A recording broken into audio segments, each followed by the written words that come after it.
Hey everybody, I wanted just to let you say hi to my horse. There he is. While you jump on. And I want to ask you to let go of any judgment that might come up because I have a cross on my forehead. Maybe it has some feelings rising up in you and some previous judgment. And just because I do have a cross on my forehead, I also want you to let go of any assumptions that I am a Christian. I am just simply who I am, and I think we all are. And a horse can't be anything but be a horse, right? So why do we try to do something different than be what we are? I want to encourage you for 40 days to be courageous, to step into your personal power. What does that look like? How does that feel? It's different for every woman, every man, every child. And at birth, we're born with this innate ability just to be a baby and be joyful and to grab our toes and to smush our hands in our poop and just no judgment, no shame. And I want to invite you for the next 40 days. You heard my dog. To just simply be you. Unashamed, without judgment, without fear of anything of what anybody else thinks. You can be a Christian, you can be a Muslim, you can be a Jew, you can put a label on it, and you can not put a label on it. And you can say you believe, and you can say you don't believe, because if you don't believe, you obviously believe something because you don't believe in anything. And that's okay too. Just be who you are, and stop hating on other people. There's no reason to hate somebody that's separate from you. And if they wear a cross on their forehead, oh well, who gives a shit? If they don't, who gives a shit, right? Why do we have to separate ourselves from who we really are? And we all are truly human. And we are simply this spirit in this body. It's having this human experience for like maybe 100 years. And we get this experience, it's like a privilege. But we sometimes think that it's just, we get so stuck in what we're doing, right? We get so stuck in the daily grind that we forget that we're a spirit in a human body. We get so stuck in what we're doing that we forget to be spiritual. And what does spirituality even mean, right? It can mean something totally different from anybody else. It's just your own experience on how you connect to something greater.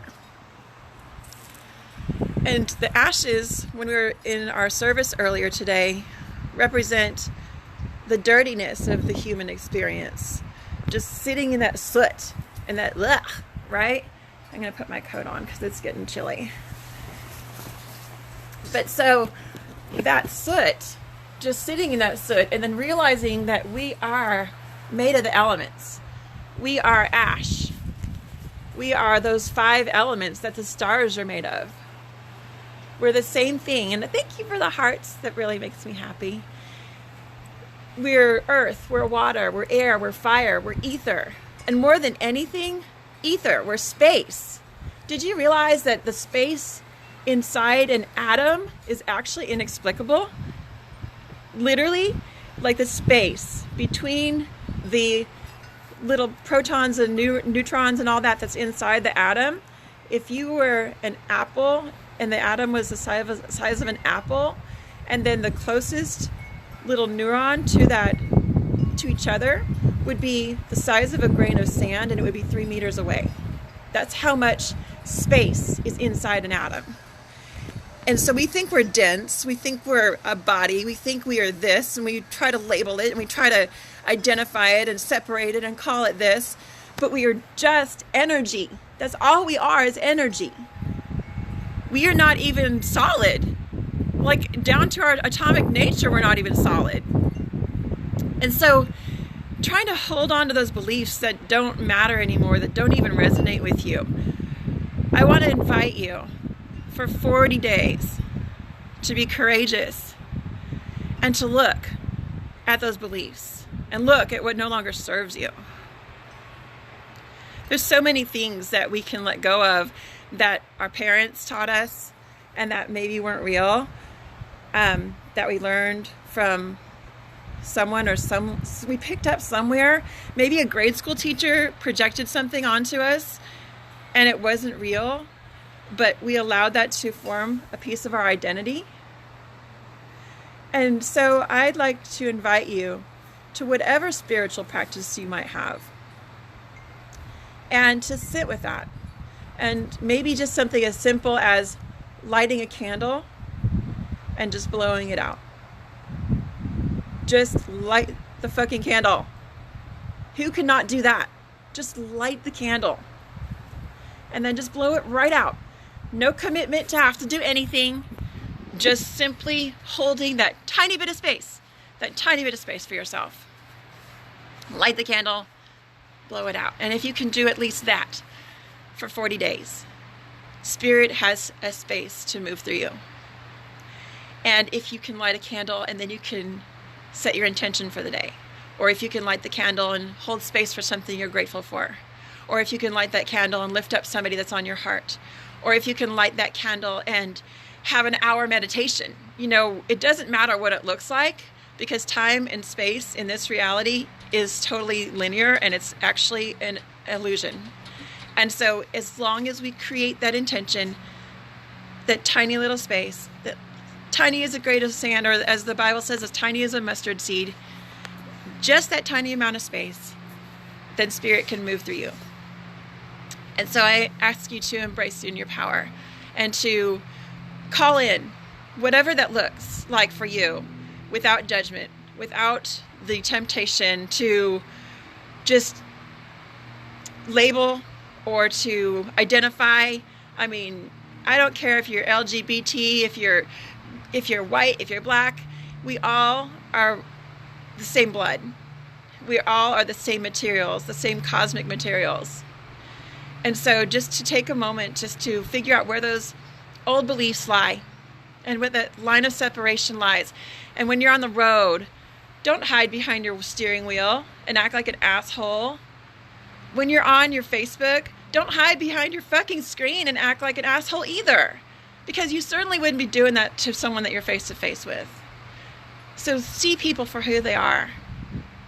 They're people, and they're doing the best with what they got, right?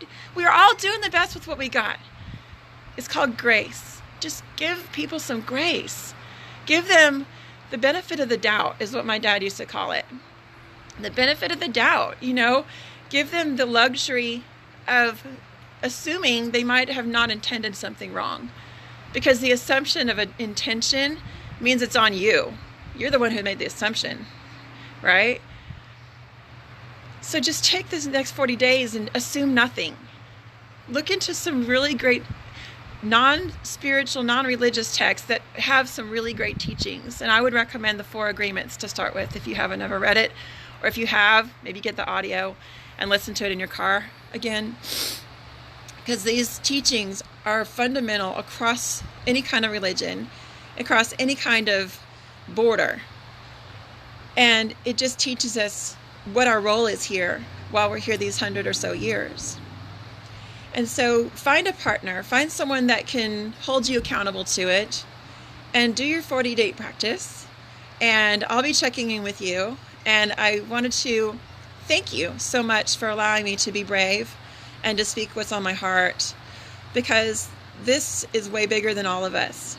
And it takes all of us as humans and as light workers and as star seeds to bring this to the world, so that way we can all rise up together. Because when you rise up, it encourages someone else to rise up. And when you bring your torch up and put your torch to someone else's torch, the candle burns way brighter than 2. And so just allowing that opportunity to step into your power, to let go of labels, to let go of things that no longer serve you, relationships, Facebook friends, jobs. Just don't be so quick to judge. Remember that it all comes back to the 4 Agreements, and simply just assuming nothing. Just assume nothing. Take nothing personally. Do your best. And these are the things that really are important. So with that being said, I want to encourage you to start your 40-day practice today. Whether it's in alignment with the Christian calendar and the season of Lent, or whether it's this 40-day Sankalpa that you're incorporating with your yoga practice, or whether it's just a 40-day candle lighting. It doesn't matter what you call it. What matters is that you're present for your highest self and you have that tiny bit of space. Just that tiny bit of space is all it takes for Spirit to move in your life. And I want to see what happens by the time we reach Resurrection Sunday, is what they call it in the Christian calendar. It's the second Sunday, I believe, in April this year. And I'll check in with you and see how you're doing. And if you need some help and you don't know where to start, first of all, I have a book which I wrote a bunch of tools, all super short. Like you could just flip to it like an oracle and just grab a teaching. And it's called Yoga for Love, Tools for Mind, Body, Spirit for a Holistic Lifestyle. You can grab it on Amazon. I really don't even know if I'm making any money on it, and I don't care because I don't check on that. I wrote it because Spirit told me to write it, and I tried to argue with Spirit, and I told Spirit it was great as a PDF, and it was just fine on my computer, and Spirit was like, no ma'am, you need to get this out there. So you need to read it because that's why I wrote it. So if you don't know what tools to start with that. There is lots of things you can Google, but I'm telling you, when you start Googling stuff, you're going to get down the rabbit hole and who knows what you're going to find. So you want to find someone that you can trust to help you and guide you. And if you don't know who, then reach out to somebody that really draws your attention, that you've maybe been following on Facebook or social media, or that, maybe somebody that you've had as a coach before or a pastor. But there's somebody in your life that can help you to be accountable to this and be accountable to yourself. So with that being said, I'm going to go ahead and sign off, and please share this with whomever might be on your heart, because my intention is to reach whomever needs to hear this message as Spirit moves through. And in the energy of the Divine Goddess, I am signing off.